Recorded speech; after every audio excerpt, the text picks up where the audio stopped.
Since 1954, the ACC has held a basketball tournament to decide their champion and a spot in the NCAA tournament.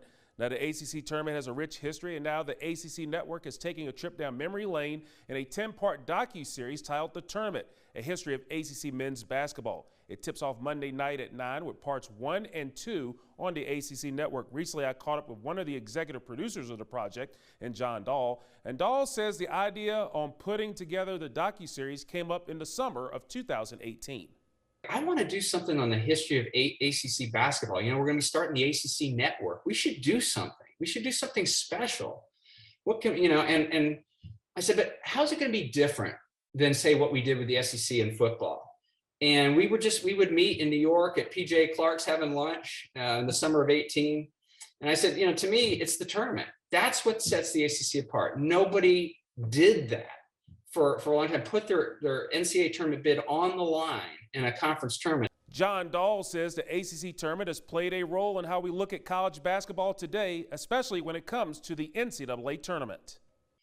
And it really was so influential. I talked about the Maryland rule that, you know, to have a team like Maryland who could have won the NCAA championship in 1974, but they get knocked out by NC State in one of the all-time college basketball classics and then don't even go to the NCAA tournament at all.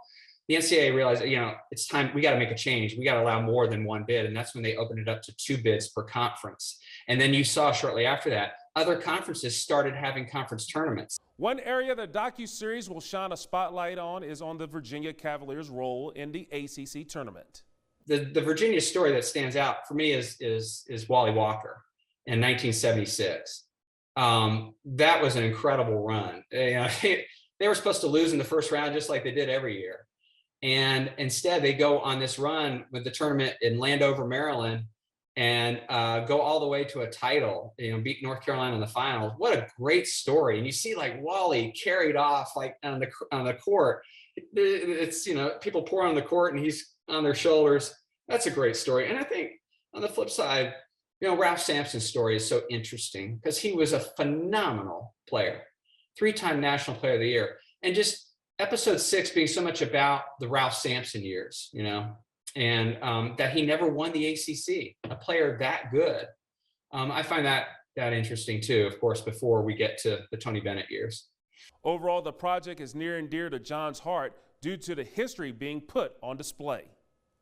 You know, through ESPN and all the people have helped make this possible, Hawk Films and Aaron Cohen and my bosses, Jimmy Pitaro, that I get the privilege to bring this story, make this story happen, and to do this the way we're doing it, 10 parts, 10 hours. It's like, it's humbling.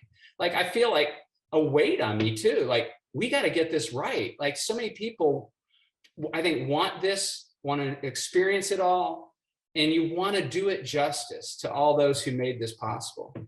Now, John says the project was only going to be 6 episodes over 9 hours. He said there was so much good material with the project, they extended it out to 10 one-hour episodes. They already have 8 episodes in the can, and they're working on the last 2 episodes as we speak. Their tournament, A History of ACC Men's Basketball, begins Monday night at 9 with parts 1 and 2 on the ACC Network, and each week they'll have 2 episodes each Monday night.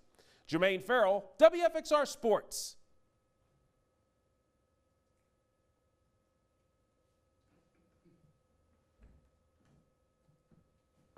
Okay, thank you.